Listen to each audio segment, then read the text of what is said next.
जय श्री कृष्णा जी। राधे राधे।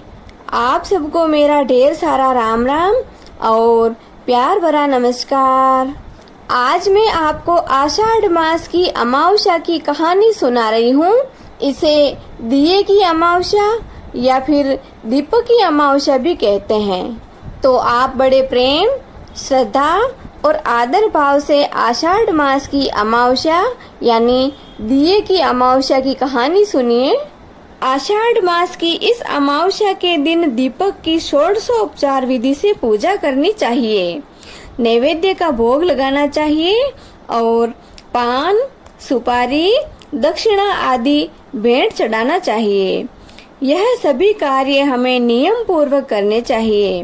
विशेषतया सुबह और शाम दोनों समय इस दिन हमें दीपक अवश्य करना चाहिए। नियम पूर्वक इस तरह दोनों समय दीपक करने से भगवान हमारी सभी मनोकामनाओं की पूर्ति करते हैं। तो अब हम दीपक की अमावस्या की कथा शुरू करते हैं।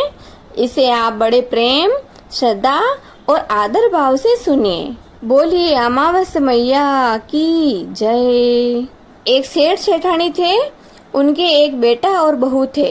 सेठ जी तो हमेशा सुबह सुबह अपने व्यापार के काम पर यानी अपनी दुकान के लिए घर से चले जाते, परंतु सेठानी जी तो घर पर ही रहती थी। बहू रानी सारा दिन घर का काम करती थी, लेकिन जब वो भोजन करने बैठती तब सेठानी जी बहुत ध्यान रखती थी कि मेरी बहू रानी क्या खाती है और क्या नहीं खाती है। अब बहू रानी का भी तो आखिर बचपन ही था, उसको सब चीज खाने की मन में आती थी। सेठानी जी जो सब्जी रोटी बनाती वो थाली में डालकर बहू रानी को दे देती थी, लेकिन घर पर कोई मिठाई लाई हुई होती वो बहू रानी को कभी नहीं देती थी। बहू रानी का भी आखिर बचपन था, उसको भी सब चीज खाने की मन में आती थी, लेकिन खाए तो कैसे खाए। सासू माँ के आगे खाना वश की बात भी नहीं थी। कई बार तो बहू रानी को कुछ खाने की मन में आती तो अपने पतिदेव से बोलती कि रसोई घर में ये मिठाई रखी हुई पड़ी है, लेकिन मैं कैसे खाऊं, माताजी ने तो मुझे दी नहीं, अब मैं क्या करूं। तो उस सेठानी का बेटा अपनी पत्नी को मिठाई का फीस उठाकर दे देता और जब उसकी माँ पूछती तो वो खुद का नाम ले लेता कि माताजी मिठाई तो मैंने खाई है। इस तरह करते करते समय बीतता गया। सेठ जी को इस बात की बिल्कुल भी भनक तक नहीं थी। एक दिन सेठ जी ने अपने बेटे को लंबे समय के लिए व्यापार के लिए कहीं बाहर भेज दिया था। अब बहू रानी के तो वही बात, रोज घर का काम करना और सासू माँ थाली में जो चीज परोसे वो खा लेना। सेठ जी हर रोज घर में कुछ न कुछ नई मिठाई लाते थे, लेकिन उनको यह पता नहीं कि मेरी पत्नी अपनी पुत्र वधू को यह मिठाई देती है या नहीं देती है। सेठानी जी का जितना मन करता स्वयं खा लेती, बाकी मिठाई रसोई घर में ऐसे ही पड़ी रहती। बहू रानी को मिठाई खाने की बहुत मन में आती, लेकिन खाने के लिए वश नहीं चलता। आखिर करें तो क्या करें। सेठ जी के बेटे को व्यापार के लिए बाहर गांव गए हुए 10-15 दिन बीत गए। एक दिन की बात है कि बहू रानी से रहा नहीं गया और उसने मिठाई चुरा कर खा ली। सेठानी जी ने इधर उधर घूमते फिरते नजर पसार कर देखा कि यहाँ पर इतनी सारी मिठाई थी और कुछ कम लग रही है, तो बहू रानी से पूछा कि यहाँ मिठाई थी वो कहाँ गई। बहू रानी ने अपनी सासू माँ के डर के मारे चूहे का नाम ले लिया था कि मिठाई चूहों ने खाई। ये सुनकर चूहों को भी बहुत गुस्सा आ गया और मन ही मन कोसने लगे कि हमने तो कुछ खाया तक नहीं और हमारा नाम कैसे ले लिया। अब बहू रानी के भी मन में विचार आया कि मैं मिठाई से पीछे क्यों रहूं, मैं आराम से मिठाई खा लूं और चूहों का नाम ले लूं, क्योंकि यह तो वैसे ही जानवर है, ये क्या करेंगे, ये तो कुछ कहेंगे नहीं और सासू माँ से भी मेरा पीछा छूट जाएगा और मिठाई भी खा लूंगी, दोनों ही काम हो जाएंगे।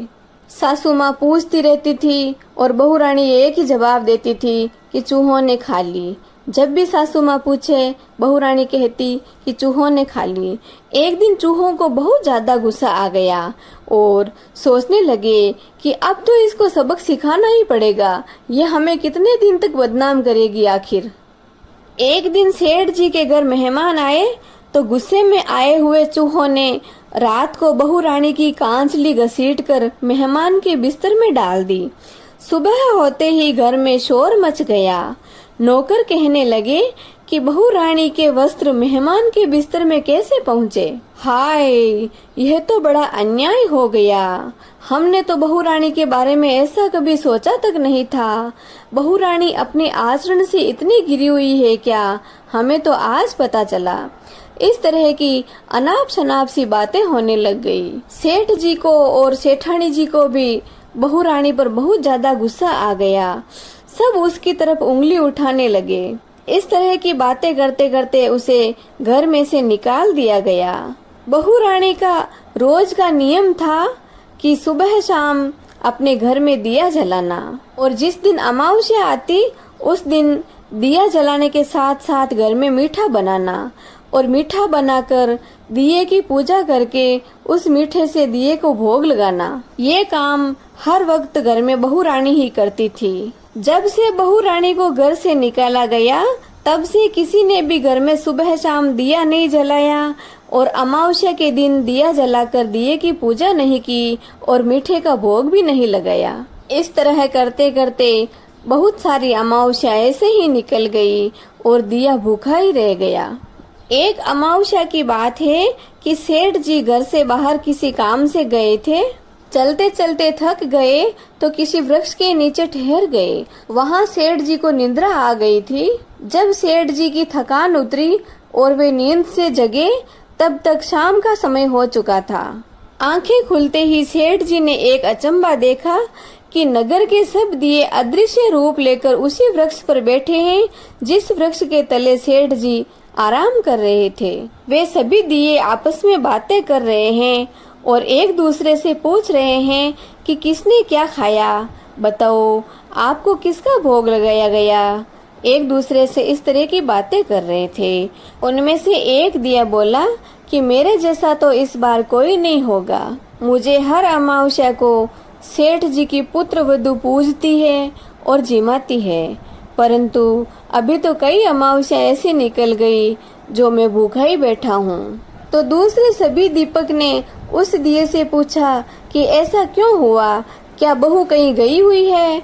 लेकिन वो तो जहाँ भी जाती है अपना नियम अपने साथ रखती है, फिर ऐसा क्यों हुआ तेरे साथ? तब वो दिया बाकी सभी दीपक को सच्ची सच्ची बात बताता है कि सेठ जी तो बहुत सारी मिठाई लेकर आते हैं, लेकिन सेठानी जी स्वभाव से कुछ अलग ही प्रकार की है। वो अपनी बहू रानी को भोजन तो परोसती है पर भोजन के साथ कुछ मिठाई नहीं परोसती है। सेठानी जी का बेटा भी अभी घर पर नहीं है, इसलिए बहू रानी मिठाई खाए तो कैसे खाए। बहू रानी मिठाई को चुरा कर खा जाती है और चूहों का नाम ले लेती है। एक बार, दो बार, 3 बार, आखिर कितनी बार चूहे इस बात को सहन करेंगे। चूहों को बहुत ज्यादा गुस्सा आ गया था। चूहों ने गुस्से में आकर उसके वस्त्र ले जाकर मेहमान के बिस्तर में डाल दिए। घर वालों ने उस पर चरित्रहीनता की बदनामी डाल दी और उसे घर से निकाल दिया था। वो ही मुझे पूजा करके भोग लगाती थी। वो जहाँ कहीं भी है सुखी रहे, भगवान उसकी सभी मनोकामनाओं की पूर्ति करें। वो मेरी बहुत सेवा करती थी, सुबह शाम मुझे पूजती थी और अमावस्या के दिन दोनों समय मुझे मीठा भोजन करवाती थी। भगवान उसकी सभी मनोकामनाओं की पूर्ति करें और उसको बहुत सुखी रखें। ये सारी बात वृक्ष के नीचे बैठे हुए सेठ जी ने सुनी और मन ही मन बहुत ही आत्मग्लानि करते हुए सोचा कि मेरी बहू तो निर्दोष है। सेठ जी जिस काम के लिए जा रहे थे उस काम को किए बगैर ही वापस घर पर आए और सेठानी को बहुत फटकार लगाई तथा नौकरों को भेजकर उस बहू रानी को वापस बुलाया और उससे माफी मांगी। बहू रानी के वापस घर पर आने के बाद घर में सब आनंद ही आनंद हो गया था। हे दीपक भगवान, जिस तरह आपने उस सेठ जी की पुत्र वधू के कष्ट हरण किए और उसके चरित्र पर लगे हुए दाग को मिटाया, उसी तरह आप कहानी कहने वाले, सुनने वाले और इसकी हुंकार लगाने वाले सभी के कष्टों को दूर करते रहना, सभी को न्याय दिलाते रहना। बोली दीपक भगवान ने की जय। दिए की अमावस्या मैया की जय। जय श्री कृष्ण जी। राधे राधे।